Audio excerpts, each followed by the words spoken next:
बिस्मिल्लाहिर्रहमानिर्रहीम, अस्सलाम वालेकुम। आज का दिन भी बहुत अहम दिन है। आज क्या कुछ है वो मैं आपके सामने रखता हूँ। आज तहरीक इंसाफ के लिए आज भी एक खुशखबरी आ सकती है और आने वाले दिनों में तो एक बड़ी खुशखबरी आते हुए नज़र आ रही है। और वो बड़ी खुशखबरी जो नज़र आ रही है आते हुए अभी तक वो है मखसूस नशिस्तों के हवाले से। इद्दत केस में जो एक और जज मोहम्मद अफजल मजोका साहब को भेजा गया है केस, हालांकि आर्गूमेंट्स हो चुके थे, फैसला महफूज हो चुका था। इस मौके पे जज रिफ्यूज़ कर नहीं सकता था, केस ट्रांसफ़र कर नहीं सकता था। उसके बावजूद इस्लामाबाद हाई कोर्ट के चीफ जस्टिस आमिर फ़ारूक ने शाहरुख अर्जुमंद की और जो ख़ावर मनिका हैं उनकी बात मान ली है। ख़ावर मनिका ने एतराज़ किया था और शाहरुख अर्जुमंद ने कहा जी केस ट्रांसफ़र कर दें, दरख्वास्त है मेरी। वो इसका मतलब यह है कि आमिर फ़ारूक साहब ने ख़ावर मनिका का एतराज़ भी एक्सेप्ट कर लिया है और आमिर फ़ारूक साहब ने शाहरुख अर्जुमंद की बात भी मान के और केस ट्रांसफ़र कर दिया। और हुकूमत को भी, हुकूमत इस पर बहुत खुश है, नून लीग बहुत खुश है, पूरा निज़ाम बहुत खुश है कि ज़बरदस्त शानदार क्या काम किया है आमिर फ़ारूक साहब ने कि उन्होंने केस ट्रांसफ़र किया मोहम्मद अफजल मजोका के पास। और कल हमें किसी ने कहा कि अफजल मजोका साहब बहुत ज़बरदस्त जज हैं, कमाल जज हैं।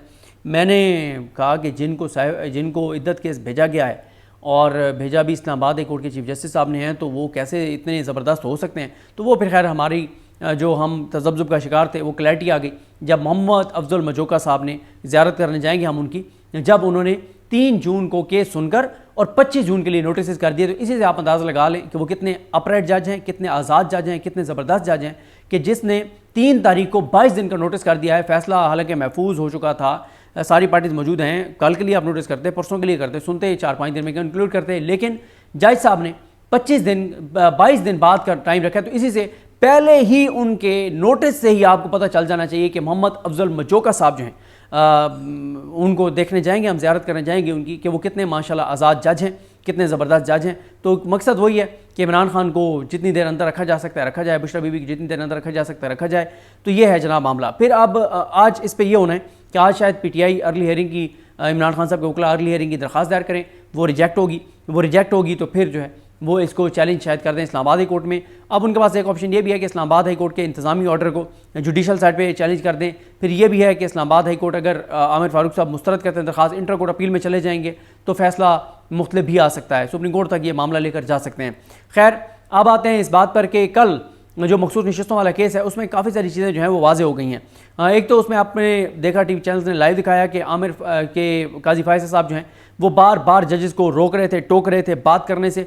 और वजह यही है कि काजी फायज़ साहब नहीं चाहते कि 13 जनवरी के फैसले का हवाला आए, बल्ला छीनने के फैसले का हवाला आए। और काजी फायज़ साहब जो है वो बहुत डिस्टर्ब थे जब कोई ऐसी बात, ऐसे रिमार्क्स आते थे जिससे लगता ये था कि जजेस जो है वो PTI और सुन्नी ज़ात कौंसिल को नशिस्तें देना चाहते हैं। तो काजी साहब गुस्से में आ जाते थे और बहुत उनका चेहरा जो है वो सुर्ख हो जाता था जब 13 जनवरी के फैसले की बात आने लगती थी और वो जजेस को रोकते। एक मौके पे मुनीब अख्तर साहब के साथ उनकी काफ़ी एक तरह का, मुनीब अख्तर साहब ने तो फिर सही उनको एक तरह से झाड़ पिला दी और एक्सपोज कर दिया और शटअप कॉल दी मुनीब अख्तर साहब ने जस्टिस काजी फाइज़ ईसा को। जब जस्टिस काजी फाइज़ ईसा जो हैं वो चाह रहे थे कि कोई जज सवाल ना करे और फैसल सिद्दीकी साहब दलाइल दें, तो उस पर वो उन्हें बार बार रोक रहे थे फैसल सिद्दीकी साहब को कि आप जजेस के सवालों के जवाब ना दें, बस आप आगे चलें, आप आगे चलें, आप आगे चलें। तो उस पर यह हुआ कि उन्होंने कुछ ऐसे रिमार्क्स दिए मुनीब अख्तर साहब ने। तो फिर काजी साहब ने कहा कि मैं जब बेंच के सामने पेश हुआ था, शायद वो अपने केस का हवाला दे रहे थे जब उनके अनडिक्लेयर्ड असासेज और जदादें सामने आई थी उनके बीवी बच्चों की, जो एडमिटेड फैक्ट था। लेकिन आज तक काजी फायज़ साहब ने हिसाब नहीं दिया कि वो पैसा कमाया कैसे था, बाहर भिजवाया कैसे था, वो पैसे हलाल के थे, टैक्स उस पर दिया था नहीं दिया था, कहाँ से पैसे आए थे, आज तक काजी फायज़ साहब ने वो जवाब नहीं दिया। बस इस बात पे काजी फायज़ साहब ने जवाब नहीं दिया था कि ये मेरे खिलाफ जो रेफरेंस है ये जनरल फैज़ के कहने पर दायर हुआ है और मैंने क्योंकि फैज़ाबाद धरना केस दिया, फैसला दिया था जिसमें मैंने कहा था कि इस सब के पीछे जनरल फैज़ और ISI इस धरने के पीछे। अब सुप्रीम कोर्ट की अपनी बनाई गई जो कमेटी है, जो एक वफाक की हुकूमत शहबाज शरीफ ने और काजी फायज़ साहब ने मिलकर बनाई थी, वो ये बता चुकी है, वो कमीशन बता चुका है कि जनाब ये बात झूठ थी, गलत बयानी थी, बकवास थी कि इस फैज़ाबाद धरने के पीछे अल्लामा खादिम हुसैन रिजवी के पीछे जो है वो जनरल फैज़ थे या ISI थी। ऐसी कोई बात नहीं है, ना ISI का कोई तल्लुक था ना जनरल फैज़ का कोई तल्लुक था। तो अब सबको हिसाब दे देना चाहिए अपनी असासों का और जदादों का कि वो पैसा कहाँ से आया था जो बाहर भिजवाया था और असास और जदादें बनाई थी उनके बीवी बच्चों ने। आज तक बहरहाल उसका हिसाब काजी फायज़ साहब ने नहीं दिया। उसके बाद काजी साहब जो है उन्होंने कहा कि मैं एक केस में पेश हुआ तो जजेस ने जब ऐसे रिमार्क्स दिए तो मैंने जजेस को कहा कि अगर आप फैसला कर बैठे हैं तो फिर मेरे दलाइल देने की ज़रूरत ही नहीं है, मैं जाके बैठ जाता हूँ।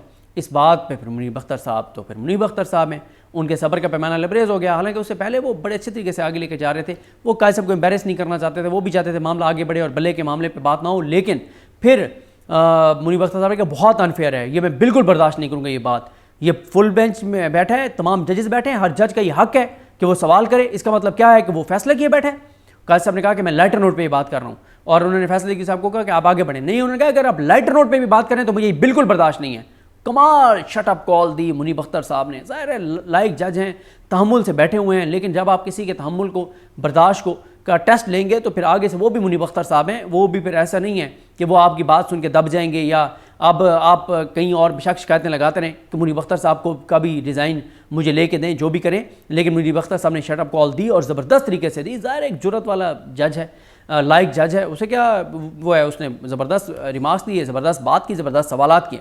अब आए कल की हेयरिंग में जो एक इंटरेस्टिंग चीज़ हुई, क्योंकि जैसे ये बेंच बना तो पहले ही सब ने नंबर गेम निकाल दी, सारे तो नहीं, बहुत से सहाफ़ियों ने, वकला ने, और वकला ने बता दिया कि जी ये जज जो है वो काजी फैसल साहब के साथ हैं, जिसमें काजी फैसल साहब भी हैं, जिसमें अमीनुद्दीन खान साहब भी हैं। और वकला ने कहा कि जमाल खान मुदखिल साहब भी उनके साथ जाएंगे, हसन अज़हर रिजवी साहब भी उनके साथ जाएंगे, मोहम्मद अली मज़हर साहब भी उनके साथ जा सकते हैं, नईम अफ़गान साहब भी उनके साथ जाएंगे, इरफान सादत खान साहब भी उनके साथ जाएंगे। ये पहले ही वकला ने एक निकाल दिया कि जनाब 7 जज जो है वो काजी फैसल साहब के साथ जाएंगे। लेकिन हैरान कुन तौर पर कल के जो रिमार्क्स हैं वो जमाल खान मुदखिल साहब के, उन्होंने तो लीड किया, उनके बड़े सख्त रिमार्क्स है, बड़े अहम रिमार्क्स है। लेकिन फिर वही है, फिर मैंने कल कहीं मैं और इमरान रियाज खान साहब इकट्ठे थे तो हमने कहीं पर ये बात हो रही थी कि यार हैरान कुन तौर पर जमाल खान मुदखिल साहब, जिनके बारे में तासुर ये था कि वो काजी फैसल साहब के साथ जाएंगे, उनके रिमार्क्स तो कुछ और, वो तो लीड कर रहे थे। तो वहाँ पर एक बिल्कुल आम पाकिस्तानी शहरी, जिसका ना वो वकील है ना वो सहाफ़ी है, उसने कहा देखें वो मुदखिल साहब पहले भी रिमार्क्स तो कुछ और देते हैं, लेकिन जब फैसला आता है तो वो काजी फैसल साहब के साथ चले जाते हैं और जो काजी फैसल साहब कहते हैं वही वो करते हैं। तो ये भी एक आप देखना लोगों के अंदर किस तरह की जजेस की परसेप्शन बन गई है कि मुदखिल साहब रिमार्क्स जो मर्जी देते रहें, लेकिन मुदखिल साहब जाएंगे उस तरफ जिस तरफ काजी फैसल साहब कहेंगे। जैसे हसन अज़हर रिजवी साहब के बारे में है कि वो वैसे तो काजी साहब से इतफाक़ नहीं करते, लेकिन जहाँ पे PTI के अगेंस्ट बात होगी, इमरान खान के ख़िलाफ़ फैसला देना होगा, इस निज़ाम के हक़ में देना होगा, नून लीग के हक़ में देना होगा, शरीफ ख़ानदान के हक़ में देना होगा, वहाँ पे वो काजी फैसल साहब के साथ जाएंगे। ये एक तासुर बन गया, ये तासुर कोई अच्छा नहीं है। बहरहाल अब आ जाए कुछ और अहम ऑब्जर्वेशन जो आप सुनेंगे तो आपको अंदाज़ा होगा कि केस किस तरफ जा रहा है। जैसे जमाल खान मुदखिल साहब ने कहा कि आज़ाद उम्मीदवार PTI में भी शामिल हो सकते थे, कोई पाबंदी नहीं थी, लेकिन इंतखाबी निशान वाले फ़ैसले पर लोगों को मिसगाइड किया गया। क्योंकि वो कहते हैं कि मिसगाइड इसलिए किया गया कि चाहे बल्ला ले लिया गया था, लेकिन PTI बतौर पॉलिटिकल जमात मौजूद थी, ये PTI के उम्मीदवार डिक्लेयर हो सकते थे, और अगर PTI बतौर जमात इलेक्शन नहीं लड़ रही थी तो ये आज़ाद जीतकर और PTI में जा सकते थे। इस हवाले से जब हवाला देंगे सलमान अकबर राजा साहब जो आए थे रोस्टम पर, क्योंकि वो उन्होंने बताया कि वो दलाइल देंगे कमल चौधरी की तरफ से, तो काजी साहब ने कहा कि पहले फैसल दी साहब बात कर लें फिर आपको सुन लेंगे। तो ये मामला सुप्रीम कोर्ट में आया था, सलमान अकबर राजा साहब लेकर आए थे कि हमसे बल्ला ज़रूर छीन लिया गया है, लेकिन हम PTI के उम्मीदवार हैं, क्योंकि हमारे कागजात नामजदगी पर लिखा हुआ है कि हम PTI से हमारी एफिलिएशन है और PTI की वेबसाइट पे मौजूद है, PTI ने हमें सर्टिफिकेट दिए हुए हैं। लेकिन काजी साहब ने केस नहीं लगाया था, मकसद वही था कि किसी तरह से PTI के उम्मीदवार ना हो। PTI के उम्मीदवार होते तो मखसूस नशस्तें इनको मिल जाती, मखसूस नशस्तें मिल जाती तो 2/3 अक्सरियत मैंडेट चोरों को, डाकुओं को, लुटेरों को ना मिलती, और 2/3 अक्सरियत इसलिए ज़रूरी थी कि आइनी तरमीम उन्होंने लानी थी। और आइनी तरमीम क्यों लानी थी, वो आप इतने सादा नहीं है, आप सब लोग जो सुन रहे हैं आप सबको पता है कि इस बात की आइनी तरमीम आनी थी। लेकिन लगता यह है कि चकनाचूर हो सकते हैं वो ख्वाब सारे। 2000 कब तक, 26 अक्टूबर 2026 तक सीट पर बैठकर, और पाकिस्तानी शहरी, जिसका ना वो वकील है ना वो सहाफ़ी है, उसने कहा देखें वो मुदखिल साहब पहले भी रिमार्क्स तो कुछ और देते हैं, लेकिन जब फैसला आता है तो वो काजी फैसल साहब के साथ चले जाते हैं और जो काजी फैसल साहब कहते हैं वही वो करते हैं। तो ये भी एक आप देखना लोगों के अंदर किस तरह की जजेस की परसेप्शन बन गई है कि मुदखिल साहब रिमार्क्स जो मर्जी देते रहें, लेकिन मुदखिल साहब जाएंगे उस तरफ जिस तरफ काजी फैसल साहब कहेंगे।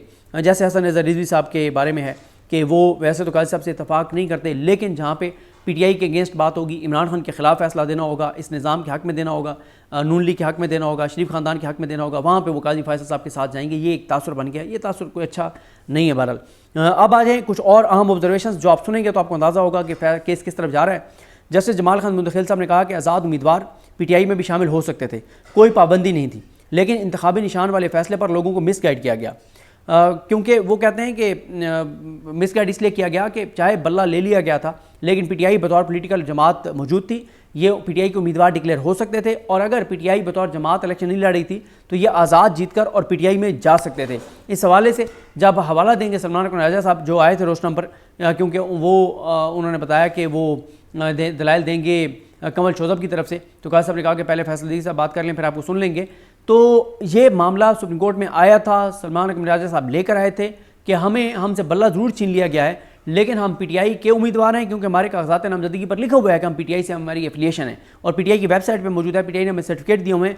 लेकिन काजी साहब ने केस नहीं लगाया था। मकसद वही था कि किसी तरह से पीटीआई के उम्मीदवार ना हो। पीटीआई के उम्मीदवार होते तो मखसूस नशस्तें इनको मिल जाती, मखसूस नशस्तें मिल जाती तो 2/3 अक्सरियत मैंडेट चोरों को, डाकुओं को, लुटेरों को ना मिलती। और 2/3 अक्सरियत इसलिए ज़रूरी थी कि आइनी तरमीम उन्होंने लानी थी। और आइनी तरमीम क्यों लानी थी? वो आप इतने सादा नहीं है, आप सब लोग जो सुन रहे हैं आप सबको पता है किस बात की आइनी तरमीम आनी थी। लेकिन लगता यह है कि चकनाचूर हो सकते हैं वो ख्वाब सारे। 2000 कब तक, 24-25 2026 26 अक्टूबर 2026 तक सीट पर बैठकर और